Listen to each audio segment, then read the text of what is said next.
Checking out the Open Championship from Royal Troon Golf Club over in Scotland, and it is round 2, and the person that everyone is now chasing is Shane Lowry, the Irishman, having a great second round to take the balloon out there to take that top position over the rest of the field. Looked a little bit shaky at times, but now, as you see, finished up his second round holding a one-shot lead over Daniel Brown. Justin Rose, who's also shot 2 under for the day, sitting there in third. A tie for fourth with Billy Horschel there, 3 under, one of the low marks for the day. Patrick Cantlay, Xander Schauffele, and also Scottie Scheffler tied with Billy Horschel, as well as the leaderboard continues to take shape here. The guru of the greens, the guru of the links golf is now here with us, Doug Bell. And Doug, we talked about Shane Lowry here getting ready for the round, and now as he holds that lead, how surprised are you with how he's been able to come out? Zach, I'm not really surprised because of this. Now think about this. When he won at Royal Portrush, the Open Championship in 2019, he came in ranked 33rd in the world.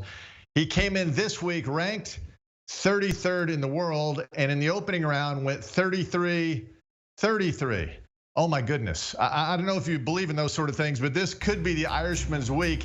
Went out today, suffered a double bogey on the railway hole. That's the par 4 11th, where that speed train goes right down next to the fairway. But then bounced back 4 straight pars and then closed with birdies at 16 and 18. And it was a good day for Shane Lowry. And now his dad, Brandon, who's with him, by the way, will celebrate his birthday tonight, his dad's birthday. And so Shane said, listen, we're Irish, right? We're going to have a nice celebration. But he said, I'll keep it tempered because it looks like I'll be probably in the last group on Saturday. But all in all, I think everything is pointing in the right direction for this guy. And as he said yesterday after the 66, and he reiterated it today in his press conference, this is the one that he wants more than anything else. One more claret jug would make him a very, very happy man. Yeah, Lowry able to overcome that double bogey that he saw there on 11 to still hold on to the lead. Let's look at Scottie Scheffler and where he is, because certainly right there in contention. Are you afraid if you're the field, if you look back and you see how close Scottie is to you? Absolutely, Zach. You know, it was a great Satchel Paige who once said he never looked back because somebody might be gaining on him. And I think the guys just ahead of Scottie Scheffler need to be keeping that same attitude, because here he comes. He did bogey the last hole, got a bad bounce with an iron off the tee, about a 25-mile-per-hour wind behind him, and the ball just kept rumbling down the fairway into a pot bunker, so he suffered a bogey. But all in all, the #1 player in the world is in a good spot. And keep in mind now, listen, he's a young guy. This is only the 4th time that he's ever played the Open Championship. So he's still learning how to play links golf, and it does take some time. But who knows? Maybe Scottie Scheffler will keep the pedal down this weekend. I wouldn't bet against him, Zach. This guy's really, really good. Yeah, Scheffler shooting 1 under Thursday, 1 under today to now sit at -2. Right behind him is Xander Schauffele, only 1 shot behind. He shot over par, though, today, so he's still in contention, despite maybe not going as low as we thought he might be able to. Yeah, steady Eddie for Xander. Obviously, as you mentioned, 1 over is not what he was hoping for, but all still under par after 36 holes. And keep in mind, this guy gets better as tournaments go on. Remember the U.S. Open, he made the cut on the number, and then by the end of the weekend at Pinehurst, he was top 10. Again, the PGA champion. So we'll see what happens on the weekend. Yeah, he closed with all those pars, though. He looked good. Tough conditions. Wind was really blowing. So I think for Xander, again, right where he wants to be with 36 to go. And the weather is so unpredictable at Royal Troon. And the weather forecast this weekend looks like it's going to be crazy. Anything could happen, and Xander knows that better than anybody. So we talked to folks who were certainly in contention. Someone who is not and will not be golfing into the weekend. It certainly looks like that for sure. Tiger Woods shooting +14. He, after his round, said that likely the next time he golfs will be at the Hero World Challenge, which is in December. So that is quite some time until we will see Tiger hit the golf course again. What do you think maybe needs to happen in between that time? And are we now to the place where we just need to accept that when we see Tiger, let's just enjoy the moments we get? Well, yes. I mean, Zach, absolutely.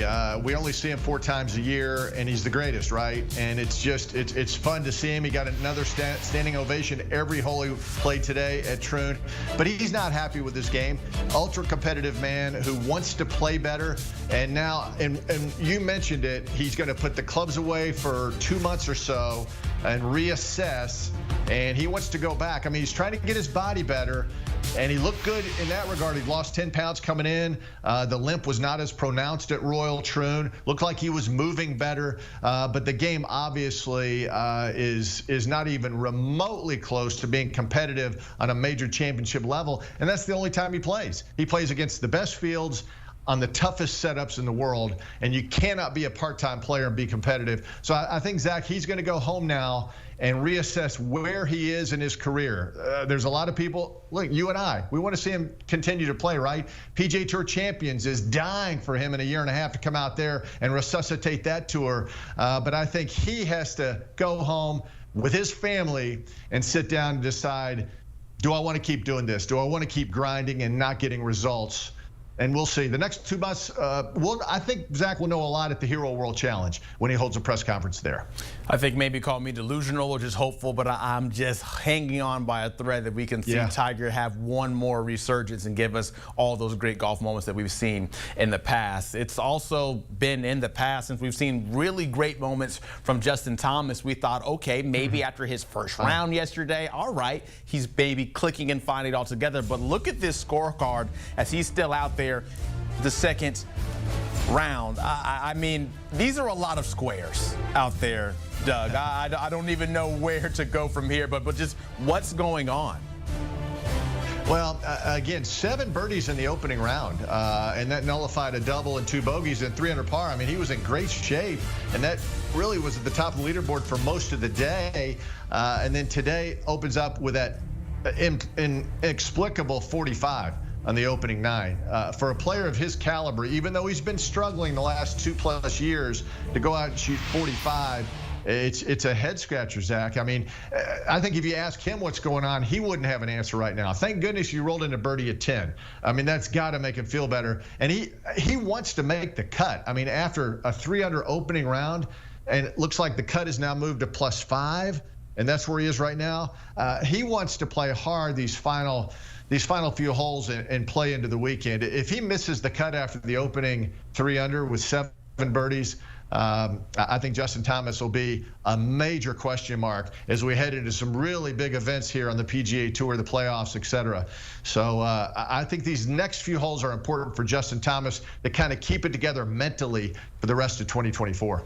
Yeah, so he's sitting at +5 and maybe a chance that the cut line could move to +6. Yeah. And if so, that would be good for someone like Ricky Fowler, because that's where he sits after shooting under par today, shot a 79 in the first round yesterday. What have you thought of maybe where he sits if he is able to squeak in there and make the cut? Well, he's like a lot of guys right now. You're hoping. I mean, you don't go over to the Open Championship and come home after 2 rounds. That's a major disappointment. It's a long trip, and you want to play better, right? And again, as we mentioned, a guy like Scheffler, for example, I know he's played much better, but he's got the Olympics coming up in a couple of weeks, and then the playoffs, and then the President's Cup. So there's a lot for him. But a guy like Ricky and some of these other guys, you want to get the game together now. I mean, time is running thin. That was a good round for Ricky today, one of his better rounds of the year. I remember talking to him at the Travelers Championship. He said, listen, I put a lot of work in. I've seen no results so far in 2024. And he said it's been a year on the greens where he said, listen, I've worked on my putting. I feel the stroke is good, but nothing is dropping to the bottom of the hole. And he said, that's golf. So, again, still one of the most popular players in professional golf. Crowds love him in Europe.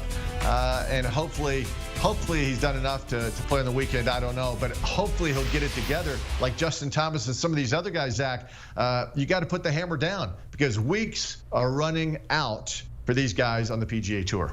Yeah, nothing that Ricky can do but hope and watch all the players out there still as the cut line changes. Someone that can immediately affect their play, though, is Rory McIlroy, still out there on the course for his second round. Not a good first round, sitting at +8 right now after getting that bogey on 3. So certainly, like, that's a lot of ground to make up for someone if the cut line is going to be at +5. Can he get it down to +5 with still quite a few holes to play? Well, Zach, early on now, the first couple of holes, not everybody's hitting driver, and Rory is. So he's taking an aggressive approach. I mean, he came out today with a game plan. Let's put the hammer down, and let's don't hold back. And if we don't make it, we don't make it, but we're going to give it a go. And I think that's what we're seeing. A bad drive setting him up for that bogey at number 3. Yeah, I mean, he's got to go at least 3 or 4 under par now the rest of the way. And we haven't seen that today at Troon. And the wind is only getting more difficult. The conditions are getting worse. So he's got a lot of work to do. And look at that. These guys who are really struggling right now. Again, Henrik Stenson won at Troon 8 years ago, Zach. Shot a final round 63. He was 23 under par. Oh, my goodness, how times have changed over the last 8 years. But again, I think we can wrap up all this conversation by saying that's golf. That's the Open Championship. It is completely unpredictable in every way, shape, or form. We can finish up the conversation here with Bryson DeChambeau, who's also sitting at 5 over, also out there on the links right now, maybe setting himself to at least to be in a better position than Rory is right now. If he can just maybe stay at par golf, think he might be good? Yeah, I think so. I think so. But the one thing he has to do, Zach, better than he did yesterday. And again, at Pinehurst, remember that last day? I mean, he hit only 4 fairways in that final round and somehow managed to win. Yesterday, the driver just had him, and the 3-wood just had him in all sorts of difficult spots. Unplayable lies, hacking it out to the middle of the fairway. So far, so good today with all pars on the card. Needs to play a little more conservative, and that's kind of not his game. As we look at some of these guys now, it'll be fun and fascinating for those of us who follow professional golf. Let's see who makes the cut. And these guys will be grinding. Some of the big names in the game right there, grinding to the final hole. And I'm telling you, Zach, 16 is a par 5. You got to take advantage. 17 and 18 with the wind blowing. You just wait. Expect the unexpected. You're going to see these crazy bounces. And a bunch of those guys aren't going to make the cut because they're going to get just a wicked bounce on 17 or 18 that's going to cost them. Yeah, seeing the conditions of what it's like in Scotland, I am thankful that we get to watch from the comfort of being indoor and not having to worry about all the elements swaying us one way or another. Doug Bell, thank you so much for tapping in with us. We talked some Open Championship Round 2 in action right here, and we will always have you covered on HQ, and golf is always covered over on the First Cut podcast, where you should like and subscribe to get all that late information that you want from the links and beyond. Like and subscribe.